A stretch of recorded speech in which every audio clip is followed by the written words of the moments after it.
Yo, yo, yo! I have a twist on a meaty snack you didn't know you wanted. Welcome to Mama Reubo's kitchen.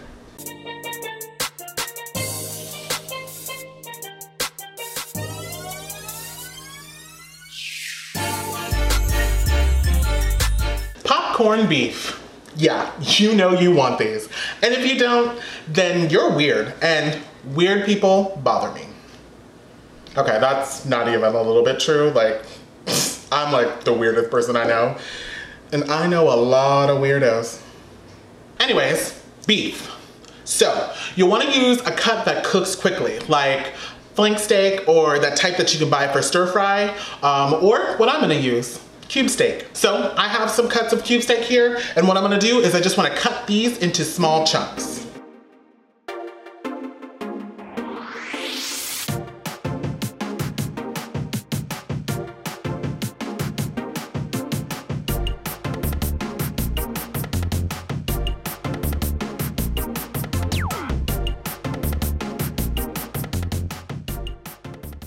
Marinade. Again, a little weird, but that does not make it any less delicious. Alrighty, and so to the bowl, what I'm gonna add is a cup of buttermilk. And then to that, I have some soy sauce. I have about 1/4 cup. Alright, and to that, I have some onion powder, and that's just about 1 tablespoon. And then I have 3 cloves of chopped garlic. Alright, so we're just gonna give that a quick mix. Alright, now this is gonna go into the fridge for at least 1 hour, but overnight is always best. Alrighty, so I got my beef out of the fridge, and now what I wanna do is just get these dredged in some seasoned flour. And this is just some flour with a little bit of salt. And just make sure you shake off the excess flour. Alrighty, and so now I have my oil at 350 degrees, and now we're just gonna get these fried up.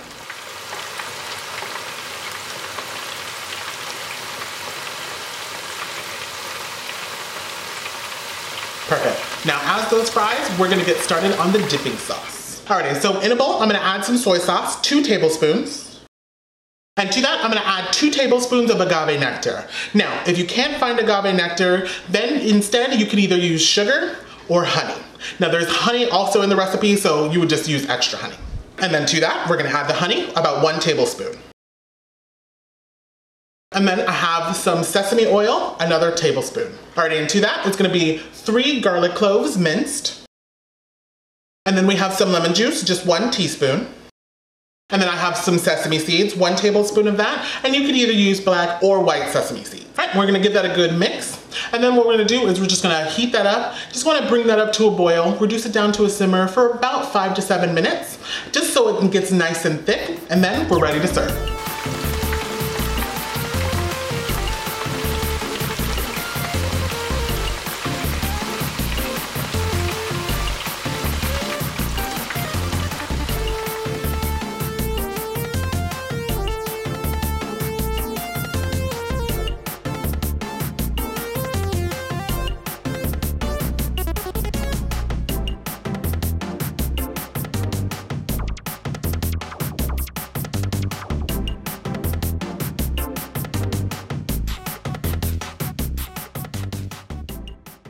I hope you got some inspiration from my kitchen. Like and subscribe if you want to come back again, and comment below or connect on any of my social media, also listed below. And thank you bunches for being here, and I'll catch you back here for more deliciousness.